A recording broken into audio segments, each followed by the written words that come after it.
3. Place: the rented mutt premises at Belur. Time: February 1898. Swamiji has removed the mutt from Alam Bazar to Nilambar Babu's garden at Belur. He is very glad to have come to these new premises. He said to the disciple when the latter came, "See how the Ganga flows by, and what a nice building. I like this place. This is the ideal kind of place for a mutt." It was then afternoon. In the evening, the disciple found Swamiji alone in the upper story, and the talk went on various topics, in the course of which he wanted to know about Swamiji's boyhood days.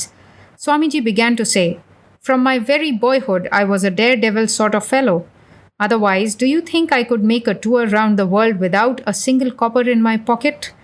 In boyhood, Swamiji had a great predilection for hearing the chanting of the Ramayana by professional singers. Wherever such chanting would take place in the neighborhood, he would attend it, leaving sport and all. Swamiji related how, while listening to the Ramayana on some days, he would be so deeply engrossed in it as to forget all about home and would have no idea that it was late at night and that he must return home, and so forth. One day during the chant, he heard that the monkey god Hanuman lived in banana orchards. Forthwith, he was so much convinced that when the chant was over, he did not go home straight that night, but loitered in a banana orchard close to his house, with the hope of catching sight of Hanuman, till it was very late in the night. In his student life, he used to pass the daytime only in playing and gambling with his mates, and study at night bolting the doors, and none could know when he prepared his lessons. The disciple asked, "Did you see any visions, sir, during your school days?" Swamiji: "While at school, one night I was meditating within closed doors and had a fairly deep concentration of mind. How long I meditated in that way I cannot say. It was over, and I still kept my seat, when from the southern wall of that room a luminous figure stepped out and stood in front of me. There was a wonderful radiance on its visage, yet there seemed to be no play of emotion on it. It was the figure of a sannyasin, absolutely calm, shaven-headed, and staff and kamandalu, a sannyasin's wooden water bowl in hand. He gazed at me for some time and seemed as if he would address me. I too gazed at him in speechless wonder. Then a kind of fright seized me. I opened the door and hurried out of the room. Then it struck me that it was foolish of me to run away like that perhaps he might say something to me. But I have never met that figure since. Many a time and often I have thought that if again I saw him, I would no more be afraid but would speak to him. But I met him no more." Disciple: "Did you ever think on the matter afterwards?" Swamiji: "Yes, but I could find no clue to its solution. I now think it was the Lord Buddha whom I saw." After a short pause, Swamiji said, "When the mind is purified, when one is free from the attachment for lust and gold, one sees lots of visions, most wonderful ones, but one should not pay heed to them. The aspirant cannot advance further if he sets his mind constantly on them. Haven't you heard that Sri Ramakrishna used to say, 'Countless jewels lie uncared for in the outer courts of my beloved Lord's sanctum'? We must come face to face with the Atman. What is the use of setting one's mind on vagaries like those?" After saying these words, Swamiji sat silent for a while, lost in thought over something. He then resumed, "Well, while I was in America, I had certain wonderful powers developed in me. By looking into people's eyes, I could fathom in a trice the contents of their minds. The workings of everybody's mind would be potent to me, like a fruit on the palm of one's hand.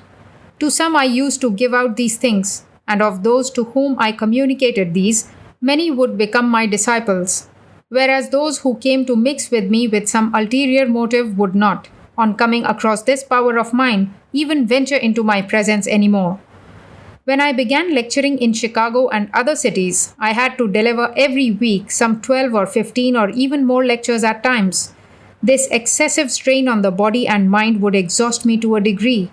I seemed to run short of subjects for lectures and was anxious where to find new topics for the morrow's lecture. New thoughts seemed altogether scarce. One day after the lecture, I lay thinking of what means to adopt next. The thought induced a sort of slumber, and in that state I heard as if somebody standing by me was lecturing many new ideas and new veins of thought, which I had scarcely heard or thought of in my life. On awaking, I remembered them and reproduced them in my lecture. I cannot enumerate how often this phenomenon took place. Many, many days did I hear such lectures while lying in bed. Sometimes the lecture would be delivered in such a loud voice that the inmates of adjacent rooms would hear the sound and ask me the next day, "With whom, Swamiji, were you talking so loudly last night?" I used to avoid the question somehow. Ah, it was a wonderful phenomenon. The disciple was wonderstruck at Swamiji's words, and after thinking deeply on the matter, said, "Sir, then you yourself must have lectured like that in your subtle body, and sometimes it would be echoed by the gross body also." Swamiji listened and replied, "Well, maybe." The topic of his American experiences came up. Swamiji said, "In that country, women are more learned than men. They are all well versed in science and philosophy, and that is why they would appreciate and honor me so much. The men are grinding all day at their work and have very little leisure, whereas the women, by studying and teaching in schools and colleges, have become highly learned. Whichever side you turn your eyes in America, you see the power and influence of women." Disciple: "Well, sir, did not the bigoted Christians oppose you?" Swamiji: "Yes, they did. When people began to honor me, then the padris were after me. They spread many slanders about me by publishing them in the newspapers.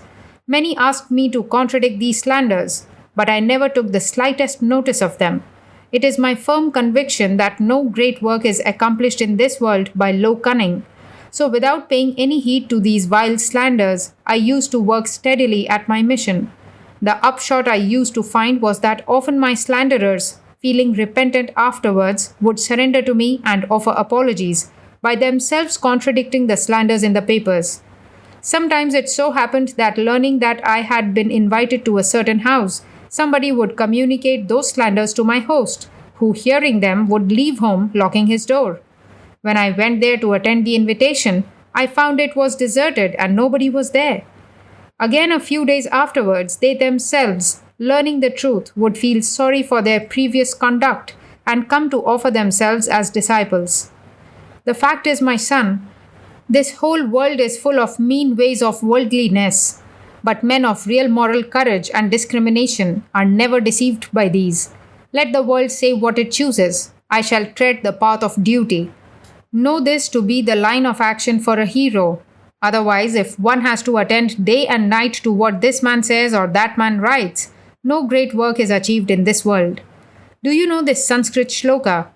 Let those who are versed in the ethical codes praise or blame. Let Lakshmi, the goddess of fortune, come or go wherever she wisheth. Let death overtake him today or after a century. The wise man never swerves from the path of rectitude. Bhartrahari's Niti Shataka. Let people praise you or blame you. Let fortune smile or frown upon you. Let your body fall today or after a yuga. See that you do not deviate from the path of truth. How much of tempest and waves one has to weather before one reaches the haven of peace. The greater a man has become, the fiercer ordeal he has had to pass through. Their lives have been tested true by the touchstone of practical life, and only then have they been acknowledged great by the world. Those who are faint-hearted and cowardly sink their barks near the shore, frightened by the raging of waves on the sea. He who is a hero never casts a glance at these. Come what may, I must attain my ideal first. This is Purushakara, manly endeavor. Without such manly endeavor, no amount of divine help will be of any avail to banish your inertia. Disciple: is then reliance on divine help a sign of weakness? Swamiji: in the Shastras, real self-surrender and reliance on God has been indicated as the culmination of human achievement. But in your country nowadays, the way people speak of Daiva or reliance on divine dispensation is a sign of death, the outcome of great cowardliness, conjuring up some monstrous idea of Godhead and trying to saddle that with all your faults and shortcomings. Haven't you heard Sri Ramakrishna's story about the sin of killing a cow? In the end, the owner of the garden had to suffer for the sin of killing the cow. Nowadays, everybody says, I am acting as I am being directed by the Lord, and thus throws the burden of both his sins and virtues on the Lord, as if he is himself the lotus leaf in the water, untouched by it. If everybody can truly live always in this mood, then he is a free soul. But what really happens is that for the good, I have the credit, but the bad, thou, God, art responsible. Praise be to such reliance on God. Without the attainment of the fullness of knowledge or divine love, such a state of absolute reliance on the Lord does not come. He who is truly and sincerely reliant on the Lord goes beyond all idea of the duality of good and bad. The brightest example of the attainment of this state among us at the present time is Nag Mahashaya. Then the conversation drifted to the subject of Nag Mahashaya. Swamiji said, one does not find a second devoted bhakta like him. Oh, when shall I see him again? Disciple, he will soon come to Calcutta to meet you. So mother, Nag Mahashaya's wife, has written to me. Swamiji, Sri Ramakrishna used to compare him to King Janaka, a man with such control over all the senses one does not hear of even, much less come across. You must associate with him as much as you can. He is one of Sri Ramakrishna's nearest disciples. Disciple, many in our part of the country call him a madcap, but I have known him to be a great soul since the very first day of my meeting him. He loves me much, and I have his fervent blessings. Swamiji, since you have attained the company of such a Mahapurusha, holy soul, what more have you to fear about?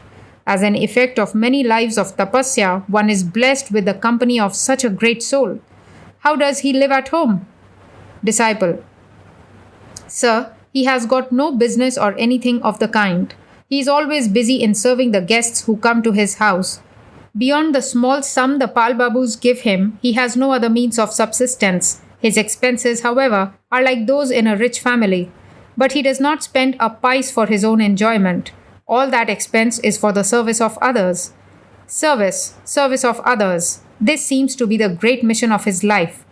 It sometimes strikes me that realizing the Atman in all creatures, he is engrossed in serving the whole world as a part and parcel of himself. In the service of others, he works incessantly and is not conscious even of his body. I suppose he always lives on the plane which you, sir, call the superconscious state of the mind. Swamiji, why should not that be? How greatly was he beloved of Sri Ramakrishna?